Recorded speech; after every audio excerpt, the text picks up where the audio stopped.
Welcome back down to Ice Level. As always, I am your humble host, James Blennau, and this week we have a very special episode. It's the first conference spotlight of the year. This week we're going to start with the Big Ten. And before we get into our interview with our friend of the show, Jacob Cheris, let's go over the conference standings for this year so far. At number one, we have Minnesota in 2 games played. They are 2-0-0 after sweeping Penn State this weekend. Not far behind them is Ohio State after sweeping Wisconsin not too long ago at the Madhouse. Wisconsin in 4 games played has 5 points after splitting with Notre Dame and being swept by Ohio State in the aforementioned series. Notre Dame is 1-1-0 after that split with Wisconsin. Penn State 0-2-0 in 5th after the losses at Minnesota.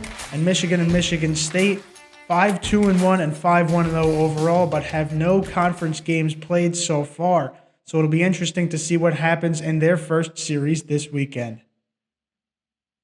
To get you prepared for what we're going to talk about, let's go over the stats leaders from across the conference. In points, it's Connor Kurth leading the way at Minnesota with 13, tied with his Gopher teammate Matthew Wood.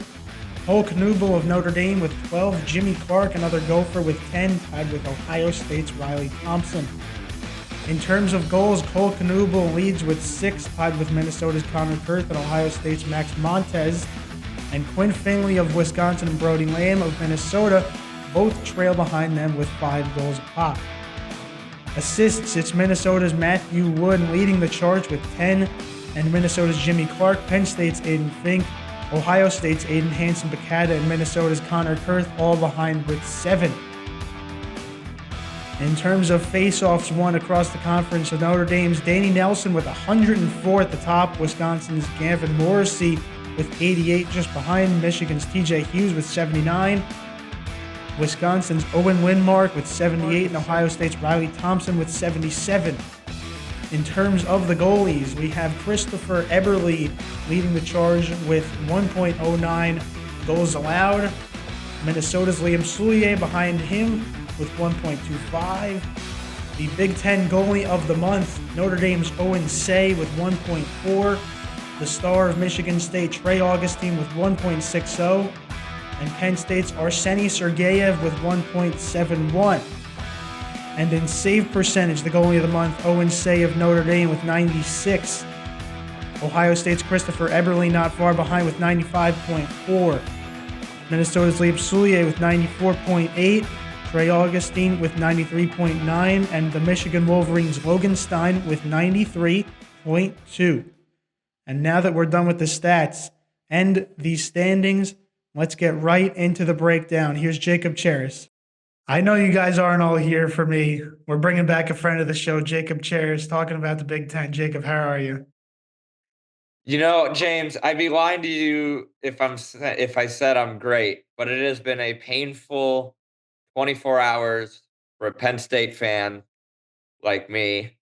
You know, same script, different year, same script.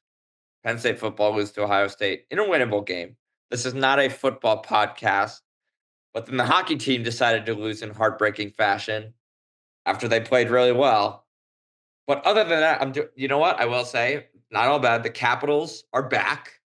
Um, they crushed Columbus and they're off to a great start. But no, I'm doing great. Thanks for having me on. This was fun last time. Ready to talk some Big Ten. Yeah, don't be giving me ideas for making the field level podcast too. Oh gosh. But we'll start out, just what are your general thoughts on Big Ten hockey right now?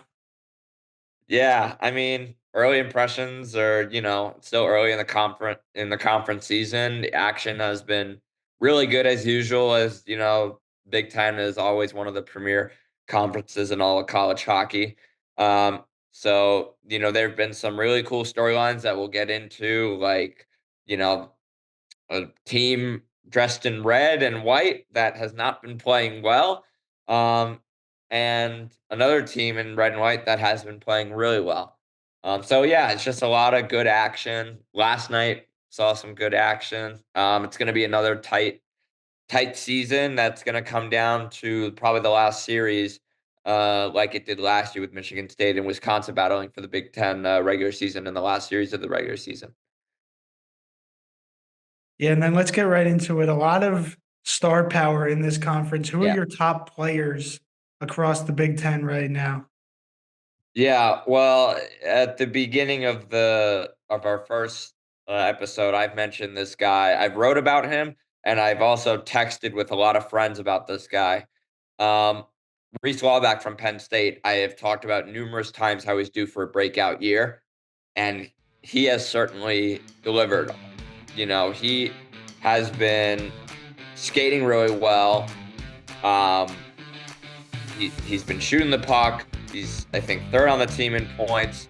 And then, his line mate, Aiden Fink, he's off to a terrific start with 9 points in his last 7 games. He didn't get a point yesterday. I mean, no one got a point yesterday for Penn State in their shutout loss to Minnesota. Another guy I want to talk about is Michael Hage. He has lived up to his potential on a solid Wolverine team as a freshman. He's got 8 points in 7 games. Cole Knuble for Notre Dame.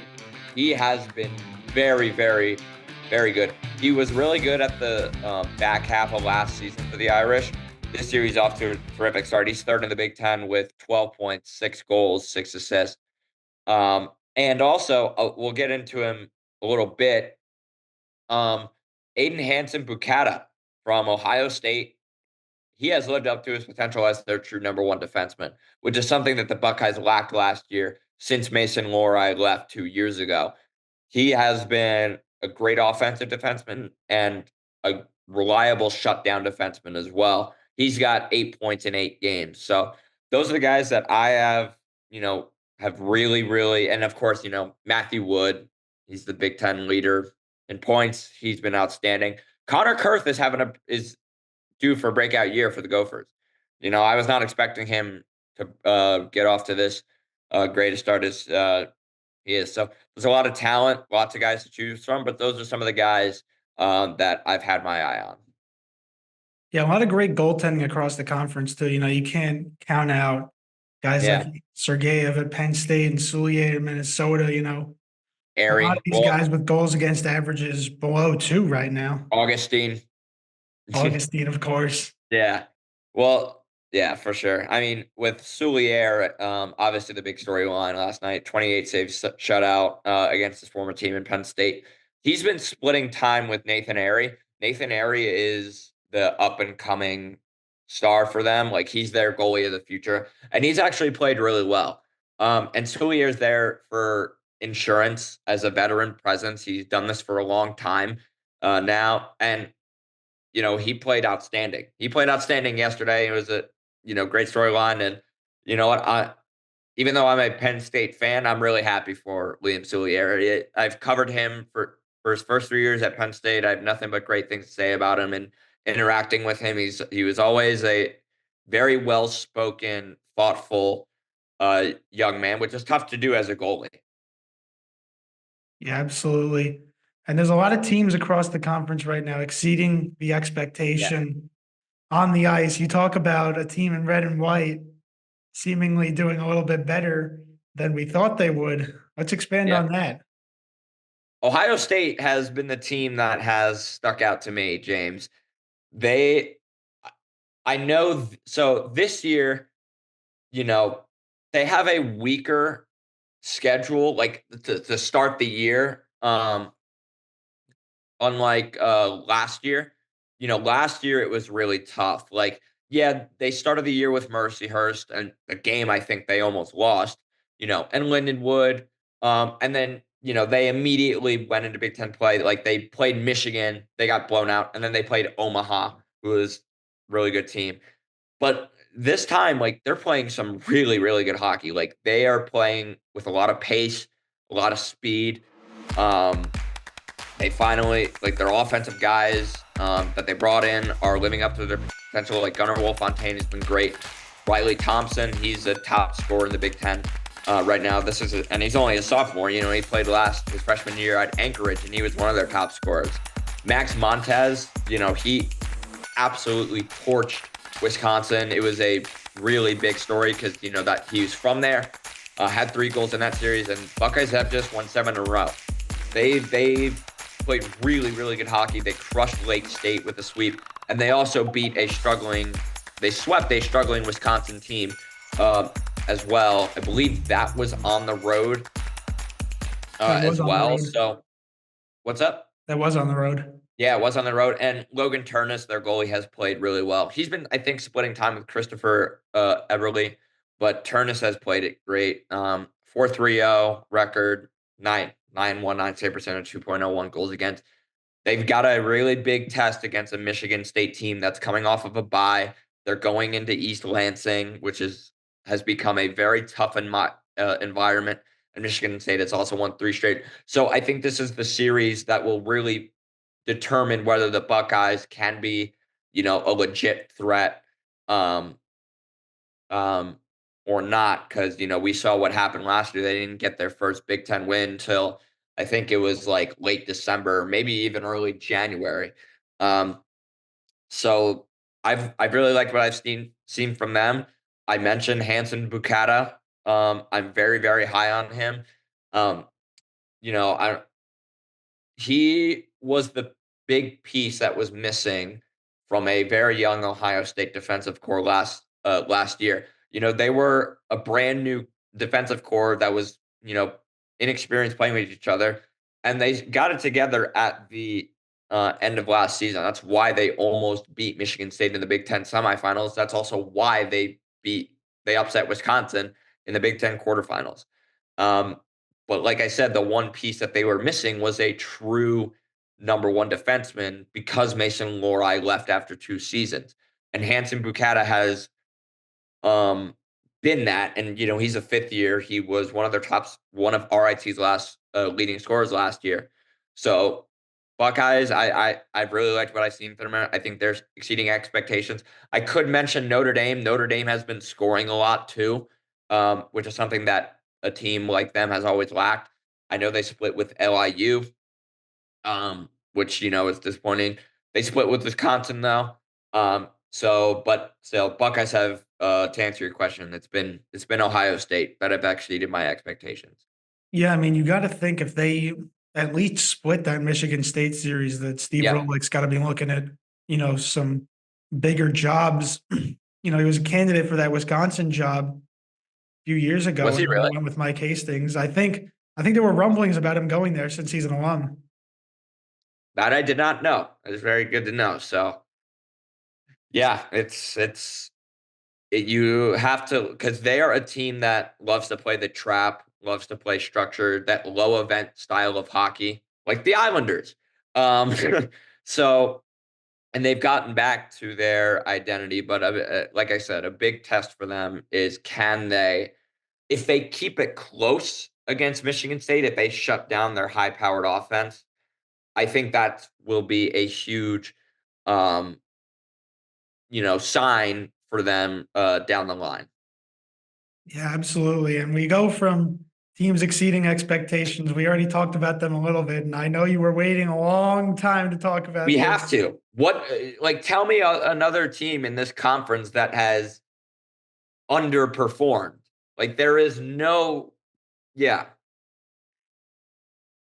I thought you were going to segue into teams underwhelming this year. Yeah, there's really only one that sticks out like a sore thumb in the small 7-team conference. Yeah. I mean, look, you gotta be ticked off if you're a Wisconsin fan. I know the players are probably upset. Boy, it has not been a good start for the Badgers. And the big problem is they're just not scoring.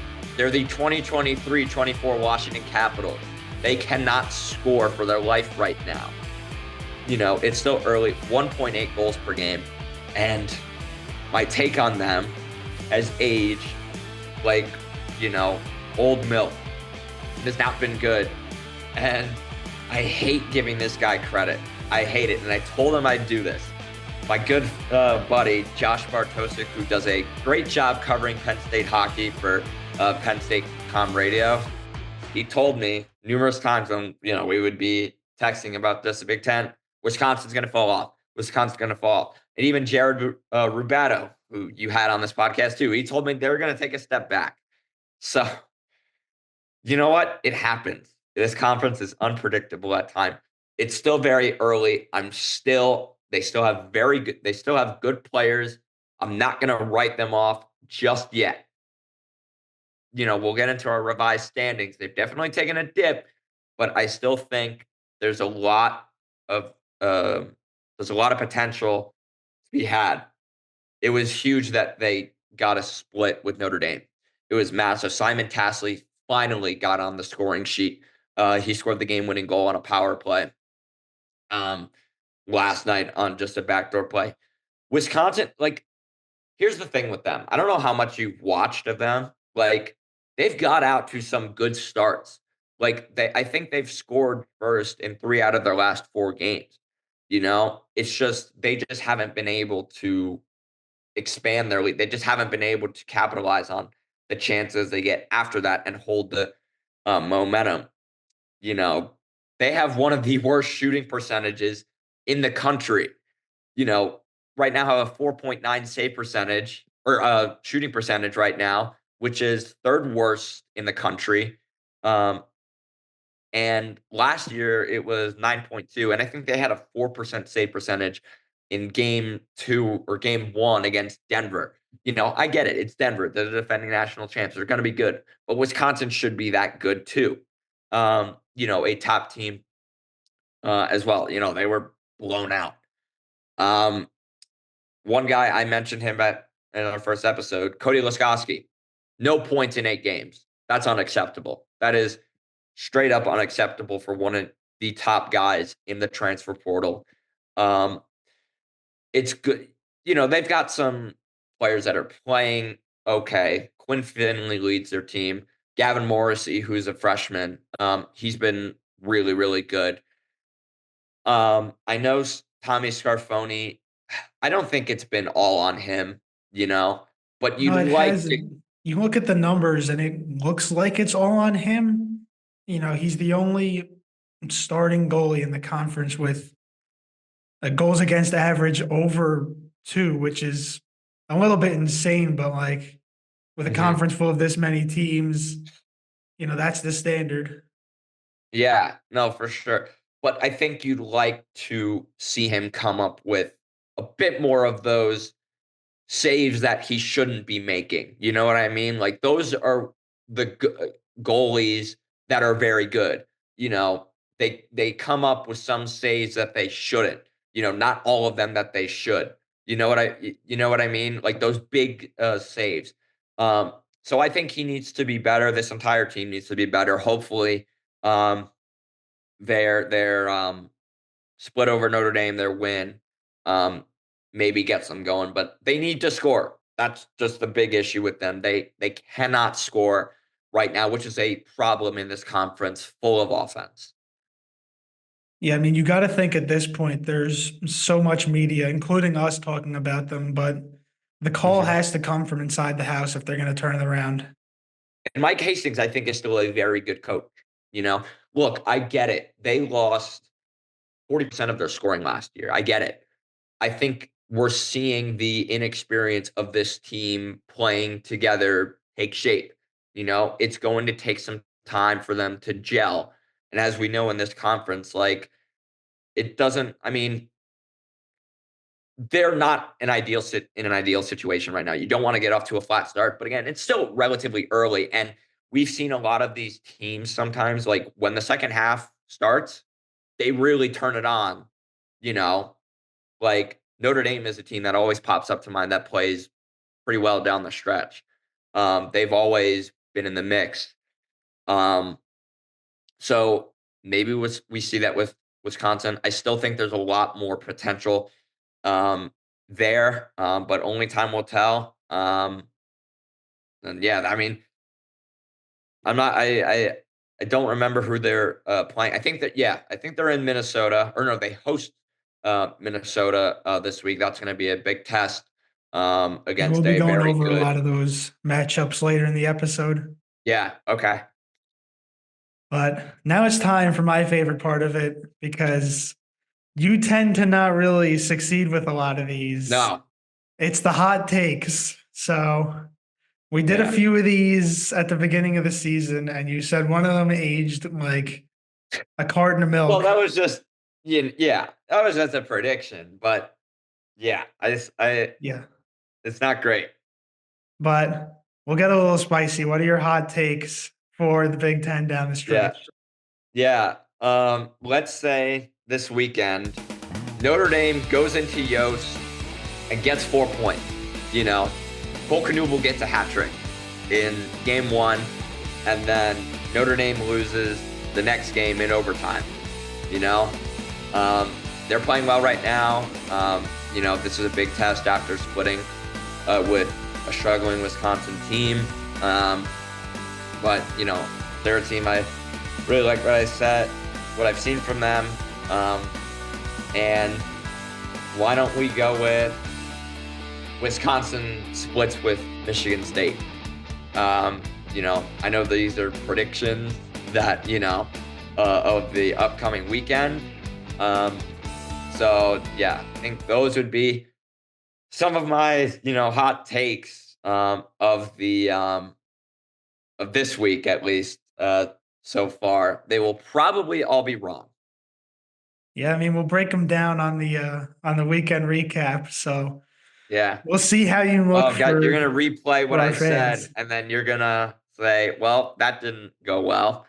We're gonna put them in black and white like they do on like Exactly. ESPN. Exactly. All right, and before we wrap up, this isn't as much of a hot take, but it is a take. What are your final standings predictions as of this Yeah. far into the season? We did one before the season started, Mhm. but now that we've seen all the teams play, how do you think it's going to shape up? Yeah.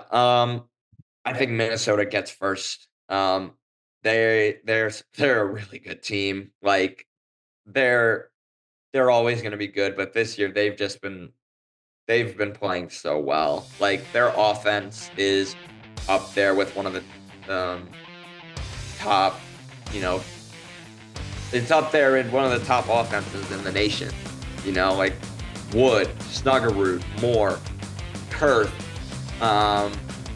You know, you go down the line. On the back end, they even got some offense too. You know, Sam Renzel, Ryan Chesley is off to a great start, and I talked to him this past week. I'm going to be doing a story on that for College Hockey News, so stay tuned for that. You know, so they've just been really good. Michigan State, I got at 2. You know, they're always going to be there. I know they had a bye, but you know what? They split with a obviously very good Boston College team, so you got to be happy with that. I'm not going to say Wisconsin drops. I have them 3 because I still think there's more for them to give. I really, if Cody Laskowski and Simon Tassi can get going, that's a huge jump for them. That's a really big plus for them. They still have a lot, I think, to prove. Michigan, I have at 4. Obviously, they swept BU. They showed a lot of resilience, scoring, you know, a late goal to tie the game. I like their team a lot, and Logan Stein has been playing pretty decent hockey for them in goal. My bottom 3 has not changed, you know, for now. Penn State I have at 5 because, look, even though they got swept, they outplayed the Gophers in the series. Like, especially last night. Last night, they deserved to get at least a point. They played really well. Like, this is a different Penn State team than we saw last year. They played so well on transition. They played to their identity on a more consistent basis so far, which we did not see a lot last year.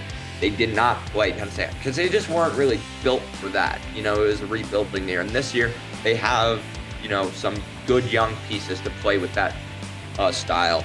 You know, in game 1, it doesn't help where you give Minnesota 9 minutes of power play time in the second period, and Snuggerud eventually scored. And Penn State has like one of the top penalty kills in the nation. They were 27 of 27 prior to Snuggerud's goal. And right now, I think they're 28 of 29. So that's been a huge promise. Ohio State, I have at 6, and Notre Dame, I have at 7. But you know what? Things can change.